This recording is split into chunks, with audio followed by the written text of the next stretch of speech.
जय जय श्री राधे। श्री राधा कृष्ण एक रस तत्व हैं। कृष्ण प्रेममयी राधा, राधा प्रेममयो हरि। श्री राधा और कृष्ण दोनों एक होकर के विराजमान हैं। वे नित्य हैं। सम किशोर जोरी नई प्रकट भई सुखसार।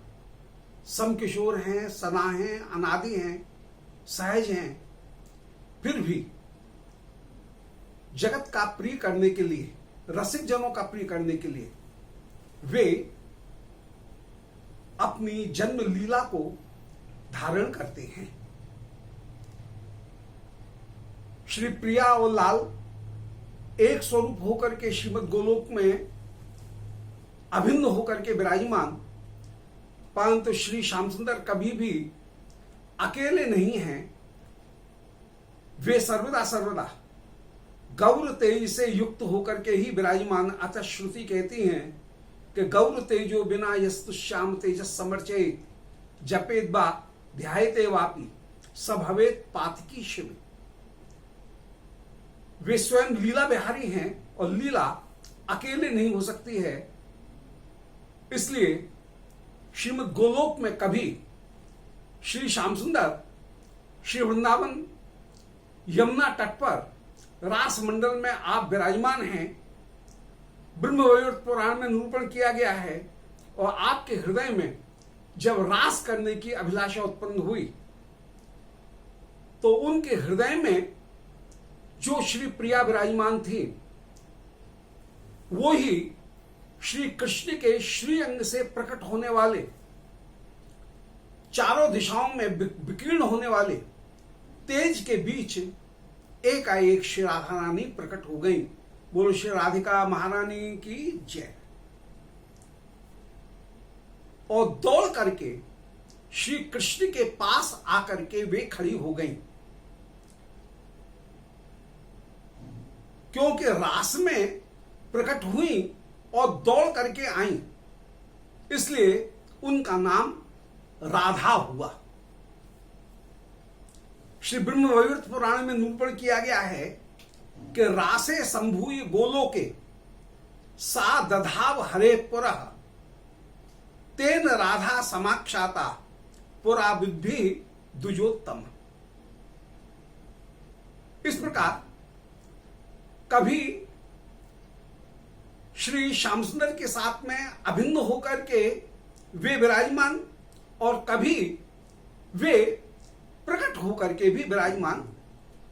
प्रकट होकर जब विराजमान हैं तभी श्री श्याम सुंदर की रस की पूर्णता प्राप्त होती है। राधे तेवच संसिद्धा राकारो दानवाचकः धा निर्वाणं च तद्दात्री तेन राधा प्रकीर्तिता। वे इसलिए राधिका हैं क्योंकि उनमें प्रीति की संसिद्धि है। रा शब्द दान का वाची है और धा शब्द निर्वाण का वाचक होकर के विराजमान हैं, उसे भी वे प्रदान करने वाली हैं। अतः वे राधिका हैं। रा शब्द का उच्चारण करते ही श्री श्याम सुंदर भक्ति प्रीति प्रदान करते हैं और धा शब्द का उच्चारण करते ही श्री श्याम सुंदर उस भक्त के पीछे भी दौड़ने लगते हैं। वे श्री राधा ने प्रकट लीला में भौम वृंदावन में आप श्री वृषभान बाबा और श्री कीर्त मैया उनके परिवार में उत्पन्न हुई।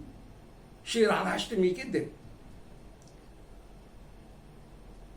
रावल गांव के श्री बिंदु करके, बिंदु महाराज करके एक दिव्य बड़े प्रसिद्ध राजा हुए। उन बिंदु के दो पुत्रियां उत्पन्न हुई, कीर्तदा और कीर्तमती। इधर श्री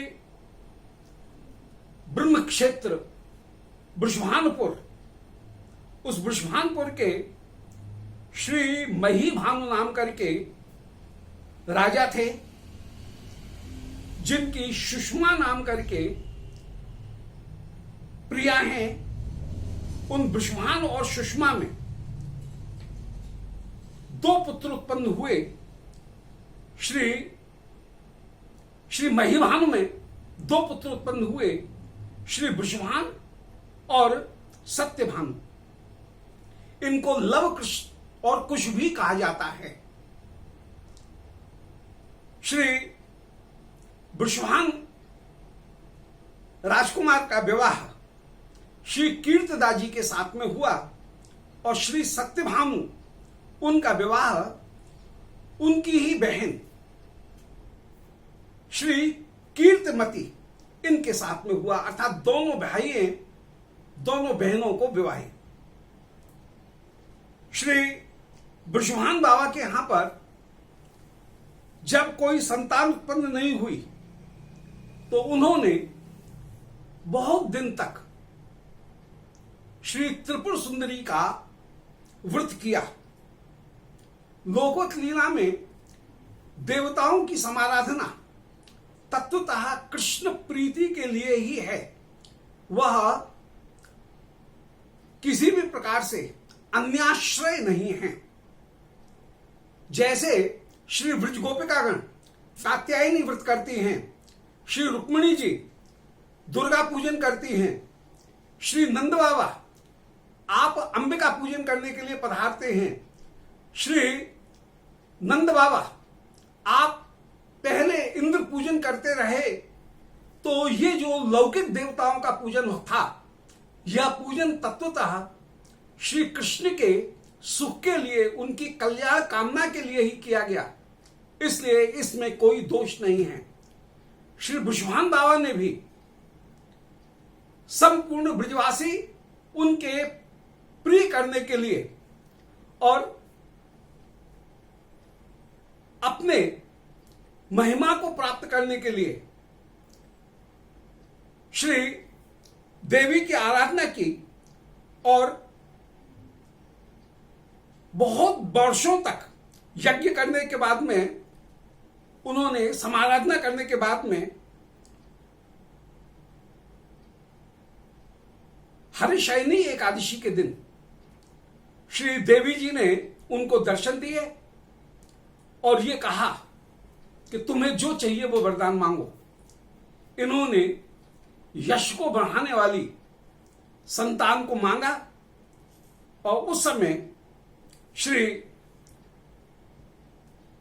वृषभान बाबा को यह आशीर्वाद प्रदान किया गया कि तुम्हारे यहां पर 3 संतान उत्पन्न होंगी।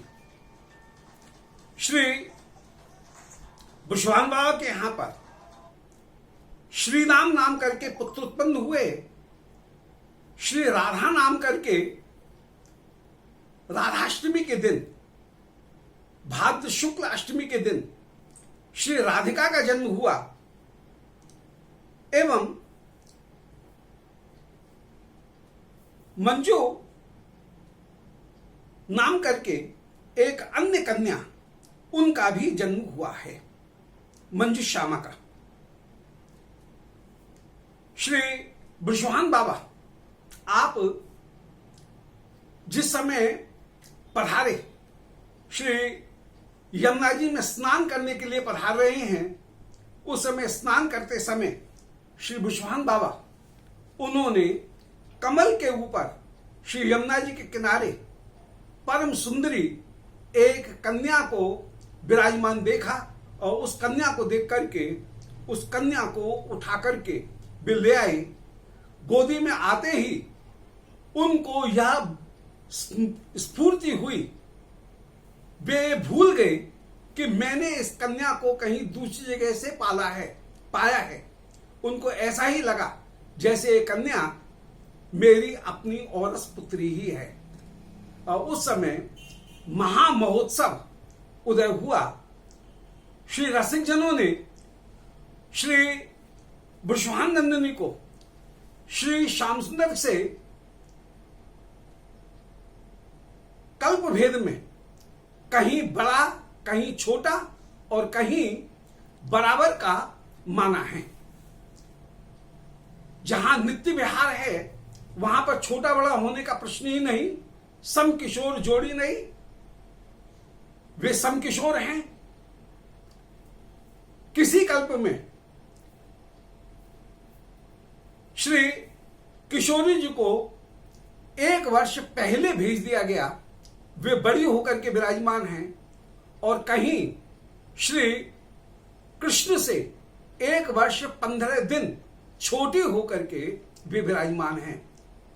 श्री राधिका जन्म महोत्सव में श्री श्याम सुंदर भी श्री यशोदा मैया की गोदी में विराजमान होकर के जिस समय पहुंचे, उस समय श्री कीर्ति मैया और श्री यशोदा मैया दोनों सहेली बहुत दिन के बाद में मिली, और दोनों ने उस समय बालक को एक शयन के ऊपर शयन करा दिया, पलने में शयन करा दिया, और शयन कराने पर फिर जब तक मां पास में नहीं तब तक वे युगल आप बालक रूप में रहते हैं, और उसके बाद में नवकिशोर होकर के नित्य विहार करते हुए जो उनका स्वरूप है उस नव विहार स्वरूप में वे विराजमान है। इस प्रकार श्री राधिका जन्म महोत्सव परम परम आनंद को प्रदान करने वाला, और ब्रिज में श्री रावल गांव में अपूर्व रूप से श्री राधिका दधिकादा जन्म महोत्सव